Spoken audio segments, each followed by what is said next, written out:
Hi, minasan konnichiwa. Hello everyone. ¿Qué dice mi gente? Welcome to my new episode of Rami Chan no Pro Yaku Bunseki News Desk. Today is very exciting episode because I'm going to be talking about the Tokyo Giants, also the Hanshin Tigers lineup. All right. Wow. 1.5 games behind the Hanshin Tigers. They've been doing amazing. And about 3 weeks ago, the Hanshin Tigers were 7 games ahead of the Tokyo Giants. Now 1.5, and also Yakuruto Swallows right behind it. So I'm going to be talking about that in a minute.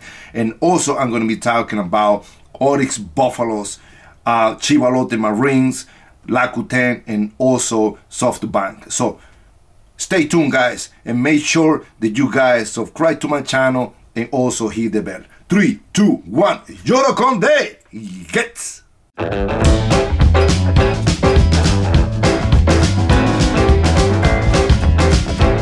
Now, I'm going to be talking about the Hanshin Tigers, Tokyo Giants, also Yakuruto Swallows a little bit.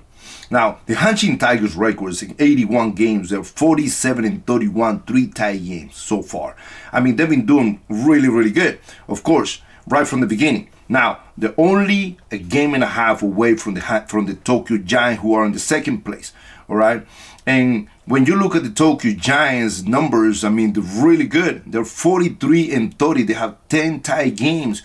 They're right behind it. And also the numbers now, the Tokyo Giants have 3.23 ERA. They took cover that spot. And the numbers look really, really good numbers. So be careful. Be careful. The Tokyo Giants, they've been here so many times, so many years. And Hara Kantoku, he knows how to approach the players, especially at this stage.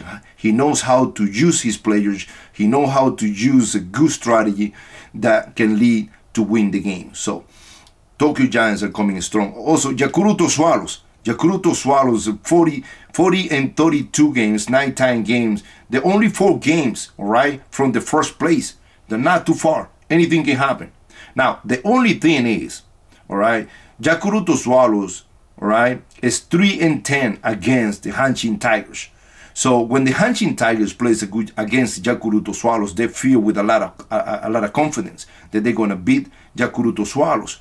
But when the Hanshin Tigers plays Yomiuri Giants, it's a totally different feeling. Now they're 7-8. So Tokyo Giants is beating Hanshin Tigers 8-7. And it's the Tokyo Giants is the only team in the Central League that is beating the Hanshin Tigers. So that have to tell you something. They're only 1.5 games behind, all right? So they don't have fear. Now, the Hanshin Tigers have more fear when they play the Tokyo Giants because it's the only team that is competing with them and the only team that has been beating them during the regular season. So, now, one thing that I'm going to talk about is the Hanshin Tigers lineup. And I think the Hanshin Tigers lineup is really, really good. Really, really good. All right? We got Chikamoto, Itohara, we got Marte, we got Oyama, we got Sams, Sato, we also have Umeno and Nakano there as a Hachibambata. This guy, I mean, this guy is pretty good. He puts the ball in play. You know, he's a young guy, but he puts the ball in play a lot. He got 16 stolen bases already. And, you know, he can do many things. I mean, he has a good eye. So I think that he's going to help the team. But my major concern is Sato. And the reason why is because, you know, at this point, Sato has 117 strikeouts. And, you know, he's having a good season. He got 20 home runs. So far, he's hitting 280 with running scoring position.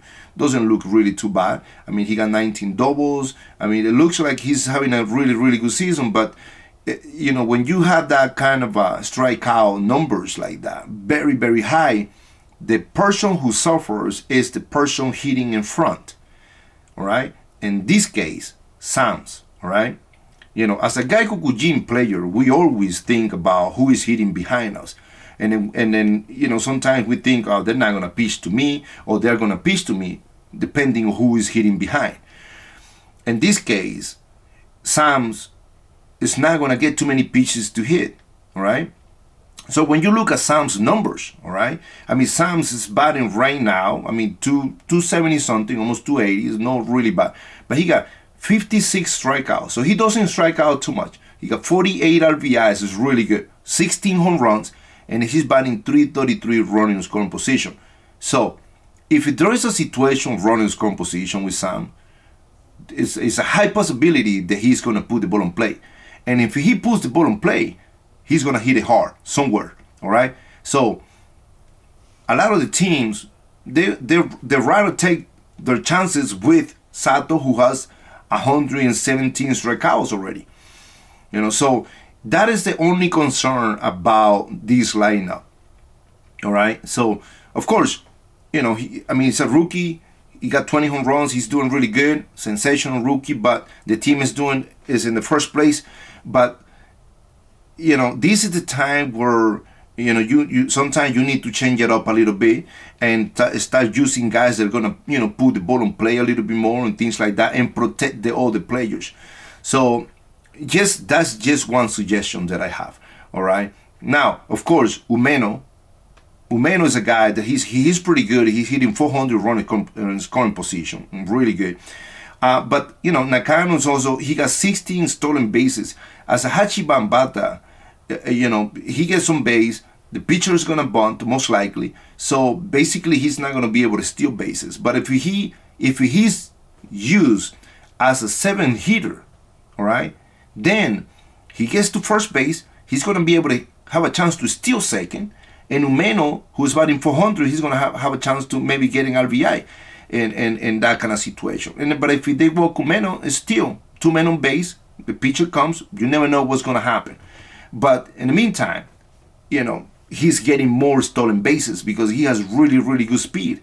So why not letting him steal bases on those kind of situations? All right. So something have to change with Hanshin Tigers lineup, because the last couple games is just kind of going down a little bit. So something must change, all right?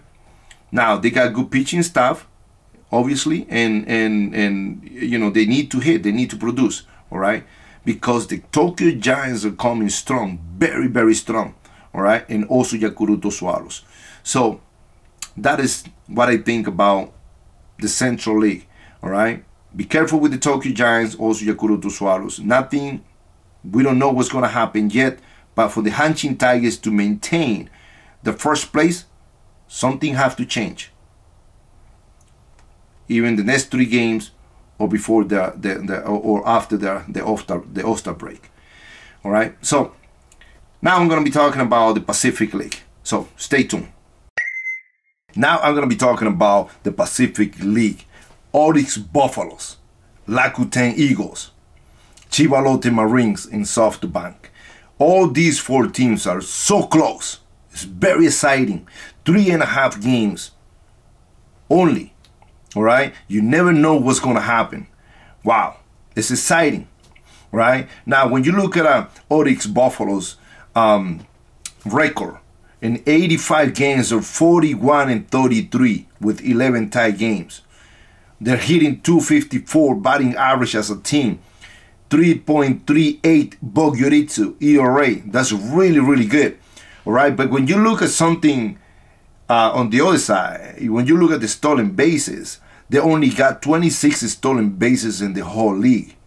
All right, so that being said, I mean, these guys, they can hit. You know, they can hit. They have good defense, but when it comes to running and playing strategy games, it's a little bit hard. All right. So as long as the team is hot, they can produce. But if the team is not hitting, they can also lose a lot of games. All right.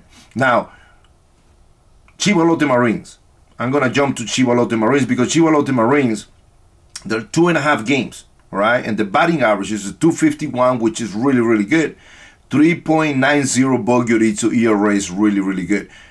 But the number 1 point here, all right, is they have 73 stolen bases.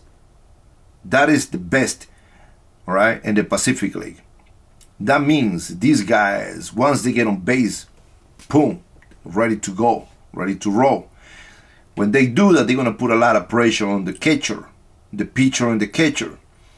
And a lot of those guys, they put the ball on play a lot. So, Iguchi Kantoku can use many strategy with these guys. So I think that what Iguchi Kantoku is doing with the team is really, really coming along, and he's putting it together. And it's looking really, really good. Better than what a lot of people think and expect. All right? So now, Rakuten, of course, we all know they have one of the best, pitching staff in the league. But the only concern that I have as well is they have 29 stolen bases. They don't really run as much as they should be running, because they have a lot of young players, guys. They got good speed. They should be running a little bit more. And they don't have Gaikokujin players. They only have Dixon, but Dixon is not producing as well. Dixon is only hitting 163 and 92 at bats. He got 4 home runs, 16 RBIs. That is not bad, but only 163. For Rakuten to be able to produce, to be better and stay in the second place consistent and maybe take it to the first place, they need a little bit more production from Dixon. Now, when we move to SoftBank, SoftBank got the best ERA in the whole league, 3.30, and they have a really good pitching staff. And the very strong point is, of course, they have one of the best catchers in the league. All right, so this is the thing that I think that the strongest point about SoftBank, other than the pitching staff. All right, they have Yanagita is hitting the ball really, really good lately. All right, now he's in 292 with 21 home runs, 52 RBIs. This guy, is really, really good, and he got 60 runs scored at this point. He's also batting 314 runners scoring position, really good numbers. And he still got 60 something games left. So when we look at that, he's averaging 300 for the season, 35 home runs, maybe more, 90 RBIs is really good, 100 runs scored. Just really, really good for SoftBank. I mean, he's a third hitter, fourth hitter. Sometimes he's second hitter. So it's really good. Now, SoftBank needs the help of the Gaikokujin players. If they don't have Gaikokujin players in the lineup, it's also a little bit hard for SoftBank, and that's one of the reasons why SoftBank have been, playing 500, which is not bad, but they can do better than that. All right. Now, going back to Oryx Buffaloes. All right. So Oryx Buffaloes, they have great hitters. All right. I know Yoshida is one of the best hitters now in all Japan. All right. He's still leading the league, 344. Sugimoto went down a little bit. He's hitting 305, but it's still, he went down a little bit. Now, the thing here is, again, Gaikokujin players. Of course, I know they have a couple Gaikokujin players there, Jackson. Of course, Johnson is not doing what everybody's expecting him to do. I mean, he's been hurt and things like that. He went down to the minor leagues. I mean, he can produce, he can help the team, but unfortunately, he's not doing it at this point. Moya also he's producing. He got 7 home runs at this point. I think that he can produce a little bit more, but he's not being consistent. Now they need a little bit more production from the Gaikokujin players. T. Okada is doing very consistent. I think that he can put 15, 20 home run season again. That's the kind of player he is. Now, pitching staff, of course, Oryx is one of the best. They have 2 of the best guys, and one leading the league in Bogyoritsu. Yamamoto is leading the league with 1.82 Bogyoritsu, and also the rookie pitcher Miyagi. He's doing awesome this year. He's 9-1 with a 2.10 ERA. He's second. So when you have these 2 guys there, I mean that's the reason why the team is doing so good as well. But going back to Chiba Lotte Marines and also Oryx, all right? So Oryx is 4-6 against Chiba Lotte Marines. So this is a team the Oryx can feel a little fear against this team. So one of the things about Oryx is like the Oryx, they have a couple young catchers there, all right? And when you talk about Chiva Lotte Marines having 73 stolen bases, they're gonna put a lot of pressure in the pitcher and the catcher, all right? And then if you don't have a catchers, they can bring fear there. I mean, those guys is just gonna run, all right? They're just gonna continue, keep running, and it's gonna give a lot of pressure to the catcher and the pitcher, all right? So when you talk about Oryx and you talk about Chiva Lotte Marines team, there is some kind of a fear that Oryx have when they play Chiva Lotte Marines, and I think that Iguchi Kantoku already knows that, and he knows how to use that strategy towards the Oryx Buffalo. So that's going to be very interesting from now on, because the only 2.5 games and you never know what's going to happen, all right? So this all depends on how Oryx continue for the rest of the season. So like I said before, they have a chance to at least be in the A-class team, but they're in the first place now. They want to stay in the first place, but it all depends on how they play from now on, what kind of a strategy the manager use from now on. So be careful, because Chiva Lotte Marines is coming up very strong. So this second half of the season, all right? So stay tuned, guys. Make sure if you guys like this episode, make sure to subscribe to my channel and also hit the bell. And make sure to send your requests and also send your messages. And if you guys want me to talk about some specific player or also a specific team, I will take it in consideration. So 3, 2, 1, Yoro Conde, get!